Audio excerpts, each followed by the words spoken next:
Well,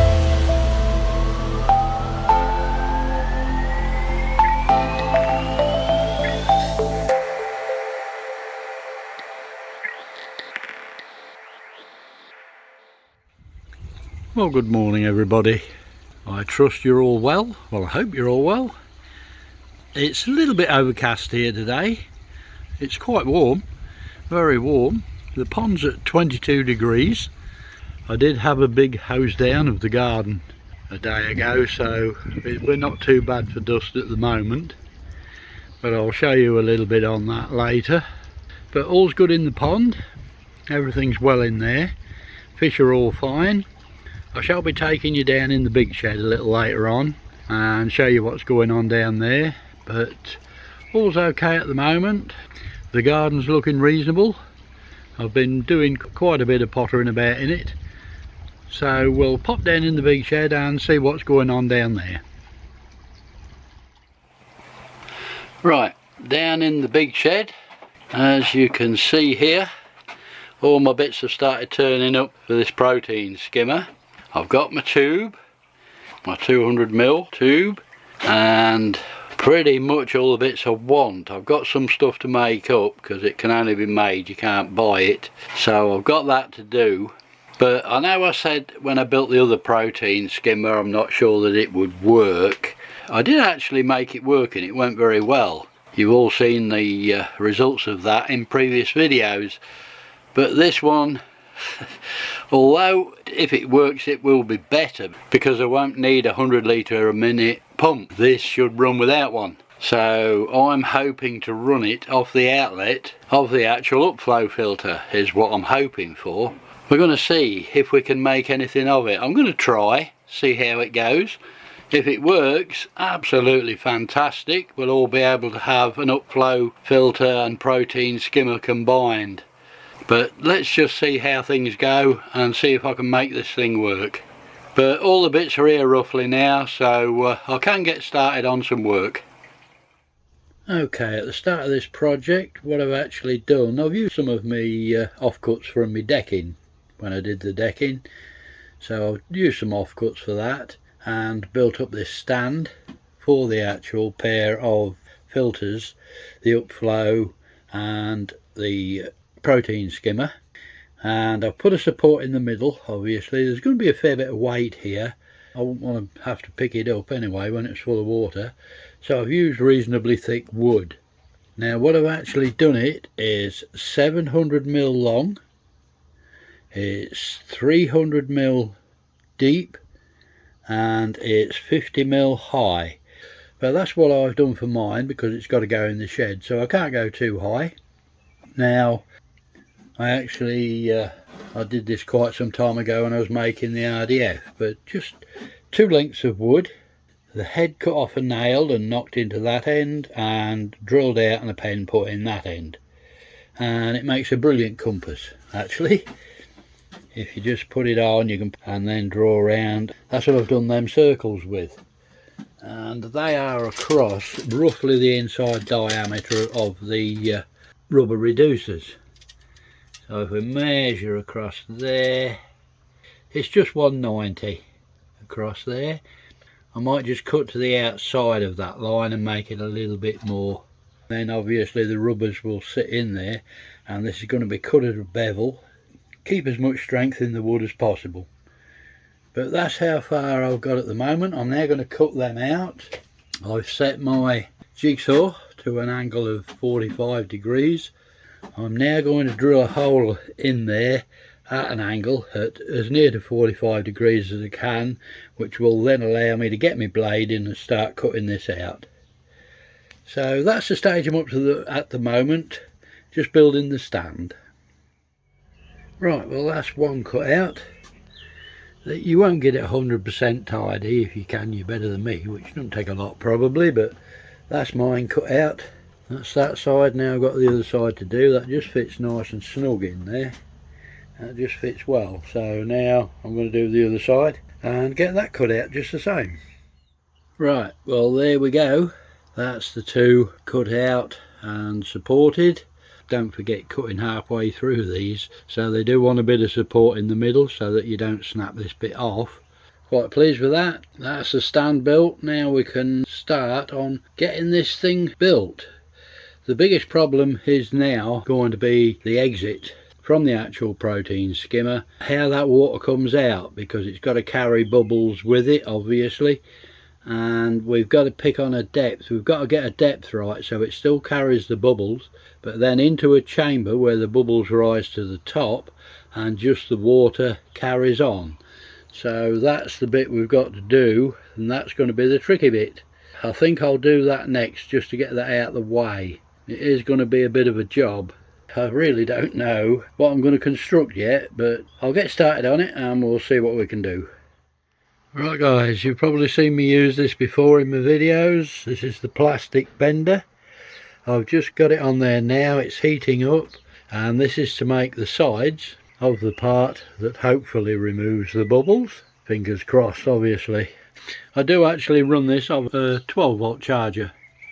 It's quite a good one, it's 12 amp. So it can actually start a car. If you put it on start, it's 50 amp. But it is a 12-volt charger that I actually run this off, and we're just waiting for it to heat that up across there now. So I'll be back with you when I've got it bent. You've all seen me bend stuff before. If you haven't, look at my previous videos and it will show you how it's all done. And there we go. That's the actual box built. I'm not quite sure how deep we're going to want this. I might cut it down later, but I'm not sure because I want to be able to adjust the water level in there. I'm just not sure how deep I shall want that. So I've done it plenty deep enough, and then we can go from there. There's several things I might have to just tinker about with at a later date, but that's the actual box itself. I've got it all to weld together now. That's going to go like so. So I've just got it all to weld together, and then I've got to put the baffles in, which I want the baffles in here. So I'll get that box done first. Okay, it's all welded up, and this is the usual water test I do. I shall leave it like that for a good hour. We've got no leaks showing at the moment, so fingers crossed it should be alright, but I'll leave it like that for an hour just to make sure there's no leaks. Well guys, I'm going on a pond visit today. I'm going to see a couple of friends and we're going to have a look at the new pond. But I'm really looking forward to this and checking out what he's got, as it's all brand new. Bless him, he has had a lot of trouble with the weather. That might give you a clue. But we're going to go see, we're going to pop over there and see how things are going with him now and see how his fish are getting on. So I'll catch you all later. Can you guess where I am? You will know as soon as you see the pond. Yep, we've just popped down to see Steve and Kat and have a look at the pond, and I must say it is awesome, absolutely fabulous. They're all down the garden nattering, look, absolutely super. And I love the green gives the water that lovely tint. Now I was going to do a quick interview with Steve, but he seems to have shot off down the garden, so I shall have to try to catch him later. You can just imagine this pond with half a dozen huge koi in there. It would be absolutely fantastic, really impressive. All credit to him, what a fantastic job he's done. This is Steve videoing me, videoing him. Yeah, I think Fiona's eaten all our short. We've been down here and emptied the cupboard. There's no more food, so we're going home now. We've had about 6 cups of tea. By the way, Kat does make a beautiful cup of tea. And this is what we want to look at. I mean, just look at that view from here. The fish have decided to clear off, but and by the way, what a spot to watch them. And by the way, I'm not having one apparently. Not quite sure what, but I'm not having one. A pond with windows. Oh, a pond with windows. There's a little bit of wind, guys, so I do apologise if it's a bit windy. But here I am at Steve's house. I'll come round to the side because the sun's probably on the camera that way. So I'll have a walk down here. But what a pond. Absolutely fantastic. He's down to little finishing off jobs now, but it's up and running well. Really looks good. Got a fantastic garden. The garden is absolutely brilliant. Goes on for miles. And all of Kat's beautiful flowers are out there. Really showing well. It's actually beautiful down here. And before anybody asks, no, I'm not wearing my slippers. But I do have to say Steve is. Well guys, we've just got back from Cat and Steve's and what a fantastic afternoon we had. Absolutely brilliant. Thank you very much to both of you. I must apologise I didn't get a lot of video because, to be quite honest, I was just enjoying the company.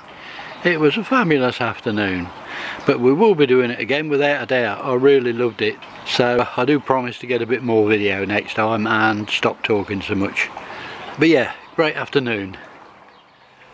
Well, hi everybody. I didn't say good morning because it wasn't. I'm afraid my pH has crashed something tragic. My KH and my pH. And my ammonia has gone through the roof. Now I tested my water Monday. It's now Saturday and wow have I got problems.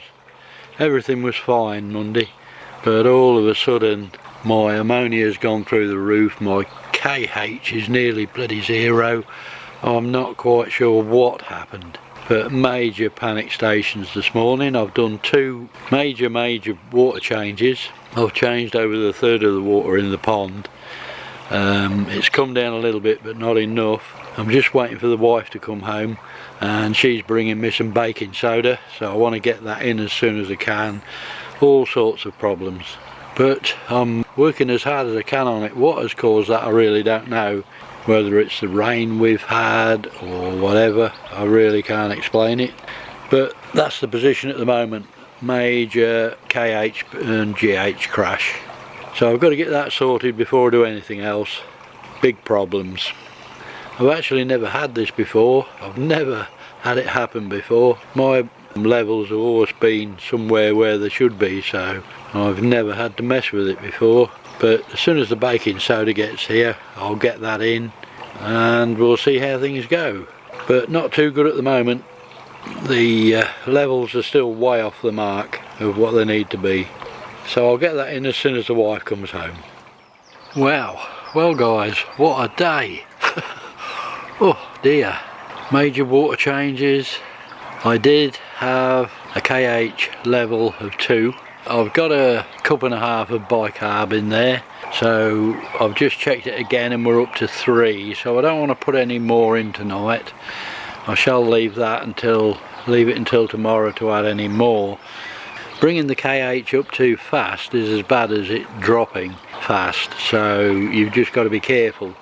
But I've got a cup and a half in there and it does seem to be on the rise. It's up to 3 now. So I'll leave it overnight now and then see what we get in the morning. Just measure it in the morning and add a bit more till we get up to about 6 and see how we go. The fish seem okay, they're all swimming around looking for food. I've not fed them. My ammonia is still way off the bloody chart, so until we get the ammonia down I'm afraid they're not getting any. They'll just have to bear with me on this one. But they'll appreciate it when we get the water back to normal. But oh dear, I've never had that before, ever. Terrible. Well, it still is. The ammonia in there is rich. Nitrite, barely anything. There's hardly any nitrite in the pond. It's all ammonia. Time's getting on now, it's about 8:30. I'm going to leave it for now and see how we go in the morning. See what sort of reads we get tomorrow. Well guys, what a 2 days I've had, an absolute nightmare, but it's coming down. If we look, it's nearly on 0.5, still high, but when you think it was off the chart, in 2 days I've been banging water changes out, something chronic. That colour is a blessing to what it was. I've still got to get it down a little bit more, but we're in the right direction. I've got a KH of 5. I might put another tub of bicarb in. I should like it around 6 or 7. The thing is, our water here is hard, really hard. It comes out at 10 or 11 if I do a water test on that, and that's always held my KH spot on. So I really don't understand what happened. It could have been the rain, it could have been something to do with the night or whatever, but it was unbelievable, scary. Well, scary. That was off the map. We're coming down quite well now. Well pleased with that. But like I say, I'm not sure how the colours will come out on the camera. They do tend to change things a bit. But we're heading in the right direction. About 6 water changes. But the trouble is with water changes, even though I've got the 3 canister dechlorinator on it, that will take a lot of chlorine out, but they do let some through. So what sort of damage I've done to me biological filter with doing that, I don't know, but I had to get the ammonia out of the pond. I'd got no other choice, it had to be done. Over the last couple of days I've put about 3/4 of a tub of that Pure Plus gel into the moving bed, but I think that's helped a lot. I have ordered some more. Like I say, I'm not sure what damage just filling it up from the actual 3-stage dechlorinator, what chlorine has actually got through. So I'm going to put a little bit of dechlorinator in there as soon as it gets here, and a little bit more of the Pure Plus. Well guys, day 5, the morning of, and this is the result I've been looking for. I can't tell you how good it is to see that result on my ammonia test. That was something scary, I don't mind telling you. Absolutely evil. But I think we've got it sorted. I've got my KH back up to 6, and as you can see, the ammonia is spot on. Poor dear. Now all I've got to do is keep an eye open for parasites. The chances are that this has damaged their slime coat, so I've got to keep an eye on that now and keep an eye out for parasites. They have been doing a bit of flicking because obviously the ammonia was irritating them. So I've just got to wait for them to calm down a little. I've put some salt in the pond to try to bring the slime coat back a little, so that should help. I'm waiting for my Pure Plus to come. I shall get some more of that into the moving bed. Make sure my bacteria level's good. It must be working okay because we're back down to 0 ammonia. So thank goodness for that. There was one thing I wanted to ask. As you all know, I fitted this amalgam UV into my moving bed about a year and a half ago. It's down the back there, and it's been great. Now we do have a problem, or I do have a problem. I can't get a bulb for it. If anybody knows where I can get a bulb for one of these, please let me know. The company I bought the lamp off in Germany are now saying they're not exporting to the UK anymore. If you know where to get hold of one of these 40-watt bulbs, can you let me know? I've no idea. I was just going to get one off the company, but they won't supply one. They won't export to the UK. I think it's all this Brexit thing, I don't know, but I can't get one, or I can't find one. So if anybody knows where I can get one, let us know in the comments. I'd be very grateful. Otherwise, what a new UV. Terrific. Things only get better, don't they? Anyway guys, I've not done a lot. I'll show you how far I got on the protein skimmer before all this happened, but I haven't touched it since. I will show you how far I've got with that. All's okay at the moment. We're back to normal, thank goodness. Now it's just a matter of, like I say, keeping an eye out for parasites. Hopefully the salt will help sort that out. Right, well that's the stage we're at the moment. It's virtually ready to go. God, I hope this works. But yeah, it's virtually ready to go. So all it will mean is taking the upflow filter out of the filter house and getting them both reinstalled and piped in again. I shall need a new water outlet. I can't put this back into the moving bed like the upflow filter has been doing, because for the simple reason the water level on this outlet is lower than the level of the water in the moving bed. So it's got to go straight back to the pond. So I've got that to organise. That's not going to be easy to sort out, but it's all done. We'll just have to wait now and see how things go. Anyway guys, from a very sunny South Lincolnshire. What a beautiful day. All it leaves me to say is you all take care, stay safe, thanks for watching, and as always, happy ponding.